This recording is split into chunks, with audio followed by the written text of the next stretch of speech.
Salut à tous, très heureux de vous retrouver pour une toute nouvelle vidéo où on va parler, comme promis, sur les réseaux sociaux, des Toronto Raptors, les Raptors qui réalisent une très belle saison et qui sont en train de prendre les commandes de la conférence Est. Ils sont désormais à plus de 72% de victoires, ils sont sur 7 victoires consécutives, de mémoire je crois 9 victoires, 1 défaite sur leurs 10 derniers matchs. Bref, tout se passe bien pour cette équipe de Toronto, actuellement 4e meilleure attaque de la NBA, 3e meilleure défense, c'est la seule équipe à être dans le top 5 dans les deux compartiments, ils étaient 6e, 8e la saison passée, donc sur les deux tableaux on était déjà fort et on a réussi à s'améliorer. Une équipe qui au global, si on compare le différentiel qualité d'attaque, qualité de défense, eh bien, est juste derrière les Warriors et les Rockets, donc une des places fortes de la NBA.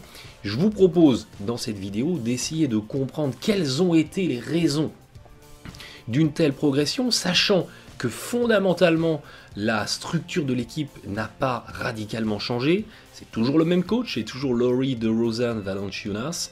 Donc qu'est-ce qui a fait que ces Raptors ont réussi à franchir un cap? Il y a 6 raisons principales que je vous propose de dévoiler. Est-ce que les Raptors vont rester de gentils petits dinosaures ou vont enfin devenir les dangereux prédateurs qu'ils espèrent être? Eh bien c'est ce qu'on va voir dans cette vidéo. La première raison qui explique cette évolution, cette transformation positive des Raptors, c'est l'augmentation du pace, l'accélération du rythme offensif de l'équipe.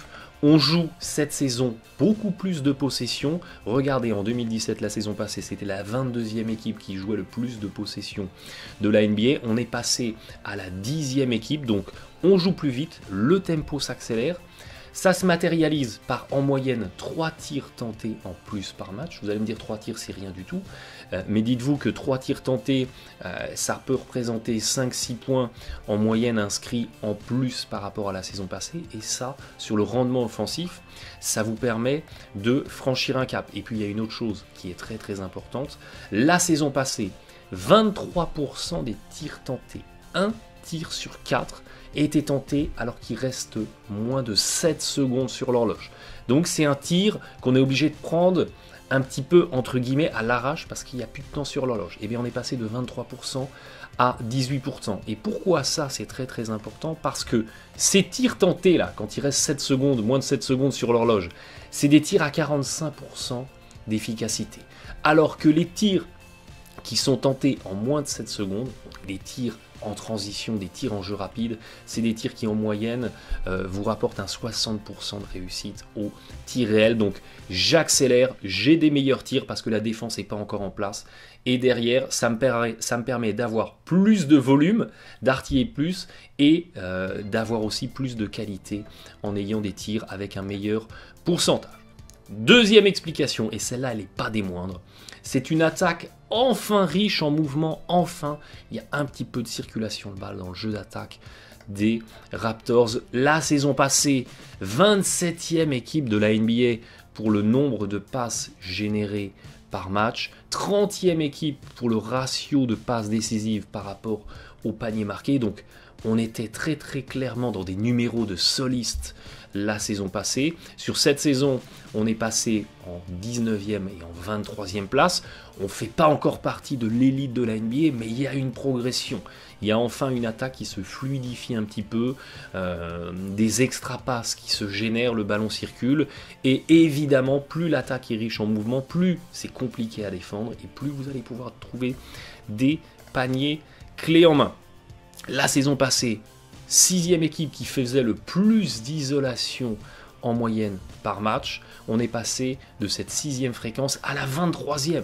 Donc les Raptors sont en train de sortir du Hero Ball, des numéros de solistes, des séquences en isolation pour rentrer vraiment dans quelque chose de collectif. Et ça, c'est très bien pour la richesse du jeu offensif. Troisième explication. Eh bien, du côté des Raptors, on s'est rocketsisé. On tire moins à mi-distance et on tire plus à 3 points. C'est le Murray Ball. C'est l'utilisation des stats avancées qui, d'une manière pragmatique, c'est pas un choix fantaisiste ou artistique, c'est d'une manière pragmatique. Les stats avancées qui ont démontré par A plus B que les tirs à mi-distance, ça rapporte pas, ça rapporte trop peu en qualité offensive. A contrario, le tir à 3 points est très rémunérateur. Et les Raptors, ils se sont dit, mais pourquoi nous, on le ferait pas aussi? Donc, du côté des Raptors, regardez, la saison passée, 24% des tirs étaient des tirs à mi-distance. Donc, un tir sur 4 était un tir à mi-distance. On est passé à 15%. C'est-à-dire que on a pratiquement divisé par 2 le nombre de tirs tentés à mi-distance dans le jeu d'attaque, et à contrario, ces tirs à mi-distance, ils ont glissé vers des tirs à 3 points. On était seulement la 21e équipe qui tentait le plus de 3 points la saison passée. Eh bien, on est devenu la 5e équipe qui en tente le plus. Donc on s'est complètement réinventé dans le jeu d'attaque des Raptors en allant gommer les tirs à mi-distance pour aller chercher du tir à 3 points. Regardez, si vous comparez les shooting charts, saison passée, saison actuelle, vous voyez que la saison passée, regardez, il y a plein de petits points comme ça sur les tirs à mi-distance qui correspondaient à des fréquences de tir. Ces points, ils ont disparu. On est dans du jeu binaire maintenant du côté des Raptors. On est dedans ou on est au-delà de la ligne à 3 points. 4e explication. Toujours dans cette recherche de plus d'efficacité offensive, eh bien, on est allé côté Raptors, plus attaquer le cercle. Et une nouvelle fois, c'est une rocketcisation de l'équipe, c'est-à-dire que on ne fait, pour caricaturer, plus que tirer à 3 points ou mettre des lay-ups. Parce que ce sont les 2 compartiments du terrain les plus rémunérateurs en efficacité. Au tir réel, c'est du 60%. Pourquoi tirer à mi-distance à 45% quand vous pouvez aller chercher du 60%? Pragmatisme total, j'aime bien. La saison passée, 21e équipe qui tentait le plus de tirs à moins de 2 mètres du cercle. Donc c'est vraiment les tirs de tout près. Eh bien, on est passé de cette 21e place à la 5e place. C'est exactement comme pour le tir à 3 points. On est allé massivement se rapprocher du cercle et, en plus de cette fréquence qui a augmenté, on est allé augmenter l'efficacité. On avait le 13e pourcentage, on a maintenant le 6e. Donc, on a quantité et qualité. Et ça, évidemment, eh bien, ça vous transforme une attaque et ça vous amène beaucoup plus d'efficacité. On a beaucoup parlé de l'attaque. N'oublions pas la défense qui, elle aussi, a progressé d'une manière tout aussi pragmatique. C'est ça qui est intéressant. Les faiblesses de l'équipe ont été gommées cette saison. La saison passée, sur la défense du pick and roll, on avait la 21e et la 19e défense, donc 21e sur le porteur de balle, 19e sur le poseur de l'écran quand il ouvre, qui récupère la passe et qui va au cercle. 21-19, on est passé à la 6e et à la 2e meilleure défense de la NBA. Donc on s'est complètement réinventé sur la défense du pick and roll. On a une défense qui est maintenant très très très efficace. Sur la défense de la transition, donc le repli défensif, quand l'équipe adverse veut jouer vite, veut vous mettre une contre-attaque, on était 17e la saison passée, on est maintenant 2e. Et finalement, dans tous les autres compartiments défensivement, où on était déjà pas mal, parce que les Raptors étaient déjà une bonne défense, on a maintenu un niveau qui est vraiment très bon, pour ne pas dire excellent. Je pense notamment à la contestation des tirs de champ, les Raptors sont très très bons. Et parallèlement à ça, on maintient un très bon niveau et on a réussi à progresser là où on était fait. Donc on a vraiment été d'une manière très très intelligente sur toutes nos faiblesses. On a apporté des correctifs. C'est pour ça que je vous dis que l'évolution de cette équipe des Raptors, elle est vraiment intéressante parce qu'elle a été ciblée d'une manière très très très intelligente. Et puis 6e explication, eh bien on a du côté de cette équipe de Toronto des joueurs de complément, des remplaçants, des role players sans que ça soit utilisé de manière péjorative. On a des joueurs de complément qui sont très très très impactants. Regardez cette équipe de Toronto au différentiel qualité d'attaque, qualité de défense. Si on ne regarde que le banc, c'est la meilleure équipe de la NBA. Donc le banc des Raptors est très très très productif. Quand on regarde un petit peu les unités utilisées, le 3e 5 le plus utilisé par les Raptors sur cette saison, c'est vraiment le 5 mineur, c'est le 5 mineur lâché dans l'arène. Et bien regardez ce 5 mineur, il a un différentiel attaque-défense très très très élevé. Donc les joueurs de complément, ils apportent vraiment beaucoup. Ils apportent de la défense, ça c'est très important. Et ils apportent de l'efficacité offensive parce que c'est collectif, parce qu'ils flashent au bon moment, ils récupèrent des ballons pour des séquences clés en main et ils trouvent comme ça de l'efficacité offensive en plus de la défense parce que ce sont des joueurs qui sont concentrés et appliqués en défense. Si on prend les 12 joueurs de l'équipe qui jouent le plus, la saison passée, on arrivait à un total de 6 joueurs qui avaient un box plus-minus positif. Donc c'est une stat avancée d'impact. Donc quand vous êtes à 0, je vous l'ai déjà expliqué mais je vous le rappelle, quand vous êtes à 0 en box plus-minus, vous êtes considéré comme un joueur moyen. Vous êtes considéré dans l'impact NBA comme un titulaire classique, moyen. C'est vraiment la définition du joueur moyen. Donc quand vous avez 6 joueurs dans votre équipe qui sont à 0 ou plus, vous pouvez considérer que la moitié en gros de votre effectif fait mieux que la moyenne NBA. Eh bien, on est passé de 6 à 10 sur cette saison.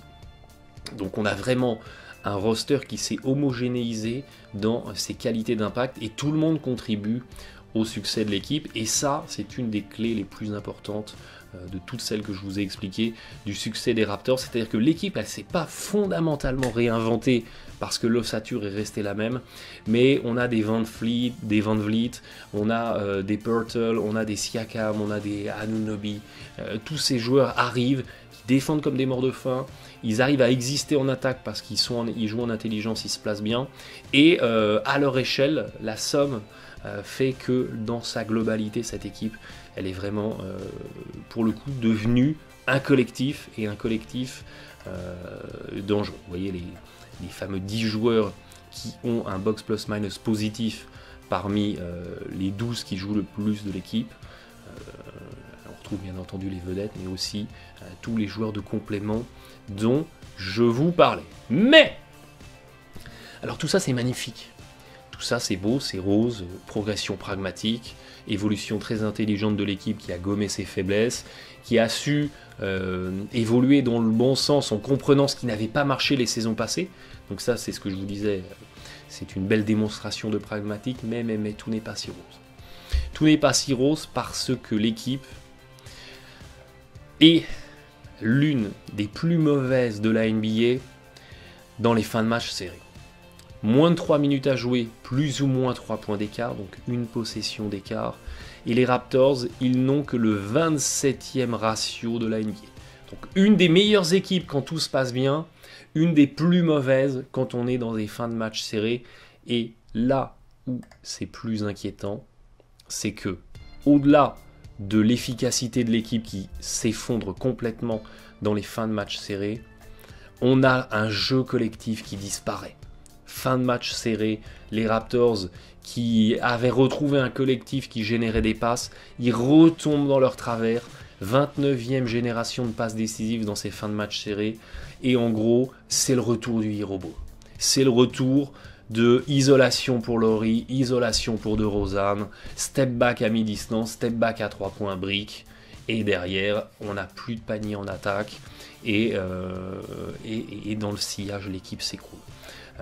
23e, vous voyez, là, plus de passes décisives, et le pourcentage au tir réel, il s'effondre, alors que c'était l'un des meilleurs, c'était pas l'un des meilleurs, mais c'était un très bon pourcentage au tir réel, dès lors qu'on n'est pas dans les fins de match serrés. Donc c'est le retour des vieux démons du Hero Ball qui hantent toujours l'équipe dans les fins de match où ça se crispe et il se passe plus rien.